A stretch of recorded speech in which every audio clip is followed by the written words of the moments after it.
Yes, and start. My interest in basic education goes back to the day when Mahatma Gandhi convened a conference at Wardha for discussing this subject. A few prominent educationists and workers in the cause of national education had also been invited to attend this conference. I have been in touch with the progress of this system of education ever since. I am therefore happy to have got this opportunity to come here and speak to you about this problem.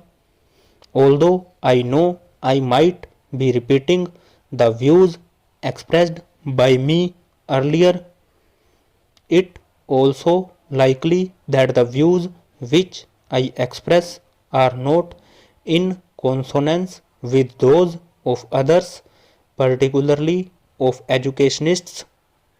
Besides, it is also to be seen how far my views fit in with the policy which is being pursued by the central and state governments in this connection and how far it is practicable to modify that policy.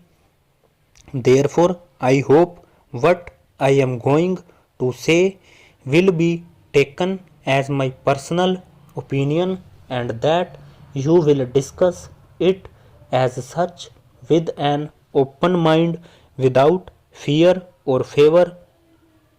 It will be agreed that the system of education right from the first primary class to the highest university course which we are following today is the same as introduced by the British government in this country.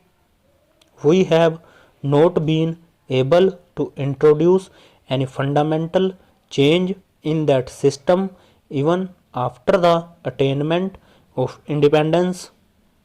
It is pointless to blame anyone for it because the peaceful manner in which the transfer of power took place made it inevitable that along with the governmental machinery and other things, the system of education should also come to us as a heritage of the old regime. It is now our duty to give thought to each one of these problems and decide in the light of present day conditions how they can be solved and then to act upon what we have decided.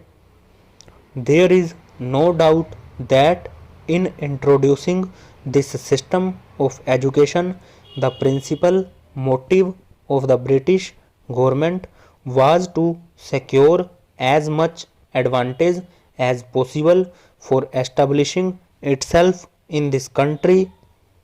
The Britishers also thought that as compared to their own culture and literature, there was nothing much in Indian culture and literature which might be said to be worth preserving.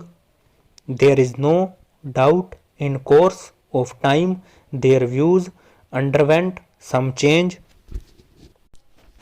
The progress of science in Europe meanwhile confirmed them in their view that scientific education could be imparted only through the medium of English. Consequently, partly for the sake of administrative convenience and partly to propagate their own language and culture, they stick to their own system of education which they introduced in this country. There is no doubt that the education received by our earlier generations was based on this very system. Those people knew little of Indian literature or culture and hardly felt drawn towards it, although a few Indian scholars who were inspired by English education did study Indian literature and wrote a good deal in praise of it. Thus, we find two schools of thought in this country. The followers of one school believe that our own language alone can be the medium of education, and until that is done, education is bound to remain confined to a small section of society and will never spread among the masses. The other school of thought thinks that in this scientific age our country cannot cut itself adrift from European thought, and that at least higher education should continue to be imparted through the medium of English. If that is not done, they argue, we shall fail to pull our weight and lag behind other nations in the race for material progress. These views, as a matter of fact, apply not only to the medium of instruction but actually to the whole system of education.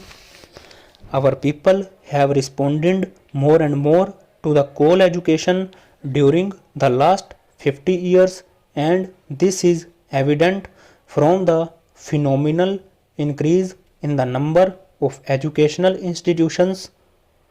In 1911-12, when Burma and Pakistan were also part of India, there were 186 universities and colleges in India as compared with 537 in 1946-49. Though Burma and Pakistan had separated, leaving India smaller in area and population, it is clear from the figures that there is a widespread demand for educational facilities. This demand is no longer confined to towns alone but is evident among people of the rural areas also. One result of this spread of education has been that many educated people find themselves unemployed. Government jobs and service in private undertakings offer limited openings for the educated. Only a small fraction of successful scholars can be absorbed in them. A large majority of the educated are averse to taking up their parental occupations. As a result of their education, they have lost the capacity to take up those occupations, and they are not equipped to follow any other either. Over.